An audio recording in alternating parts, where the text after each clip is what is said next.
pag-asa sa iyong ligaya sa piling mo. Alam mo kung gaano kita kamahal at kung gaano ko gustong sumaya ka. Kaya kahit masakit sa akin, ibibigay ko ang kaligayahan na gusto mong mangyari upang maranasan mo. Minahal kita ng sobra. Buong buhay at tiwala binigay ko sa iyo. Pero hindi ka pa rin naging masaya. Pinatawad, inintindi, sinunod, nagbingi-bingihan at nagbulag-bulagan. Hindi ko pa rin alam kung saan ako nagkamali at nagkulang. Ilang taon na halos araw-araw akong namamatay sa sakit. Makita ka lang, makasama ka lang, makausap at masayang namumuhay. Hindi mo man lang nakita at naramdaman yung halaga ng bawat sakripisyong ginawa ko sa ating dalawa.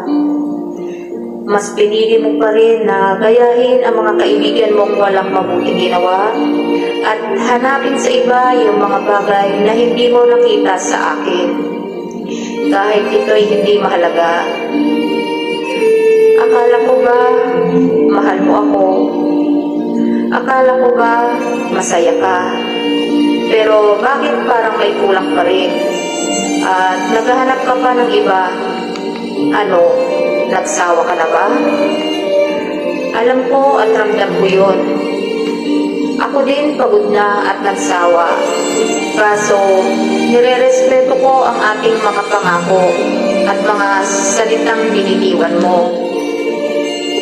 Pero ito, halos nangangayayat at nagkakasakit para makita mo yung hirap at sakripisyo na ginawa ko. At baka sakali na makita mo kung sino ba ako sa buhay mo. Alam mo, gusto kong lumaban at ipaglaban ka. Pero paano ako lalaban kung ikaw na mismo ang sumuko sa laban? At paano ako lalaban kung tinanggalan mo na ako ng karapatan?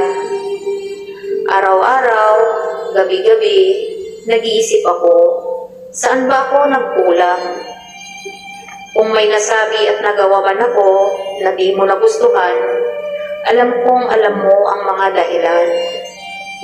Dapat sinabi mo man lang dahil ang sakit, ang sakit-sakit, ang sakit ng ulo ko sa sobrang kakaisip at kakaiyak. Bigyan mo rin ako ng lakas para maging matapang tulad mo. Ikaw ang nagbibigay ng lakas sa akin sa tuwing nangihina ako at magkakampi sa lahat ng laban. Pero ikaw mismo ang unang pumatay sa akin. Nalimutan mo na ba na tayong dalawa ang bumuo ng relasyon natin at gumawa ng mga dapat at hindi dapat gawin? Kung hindi mo na matandaan, ipapaalala ko sa iyo o kailangan ko na bang magising sa katotohanan na wala na ang isang ikaw sa buhay ko na ngayon ay masaya na sa piling ng iba? Wala na akong lakas, wala na akong kakayahang lumaban pa, give up na ako. Dahil binigyan mo ako ng maraming dahilan para tumigil na ako. Ikaw na nag-alis sa akin sa pag-asang magkakaayos pa tayo. Minahal kita ng sobra. Mahirap at masakit sa akin pero kailangan kong tanggapin na ito na ang huling alaala na may pakita ko at hanggang dito na lang tayo. Malaya ka na. Pero ang hiling ko sa oras na masaya at malaya na ako dahil alam kong hindi ako ang babaeng para sa'yo, pakiusap lang, huwag ka nang babalik.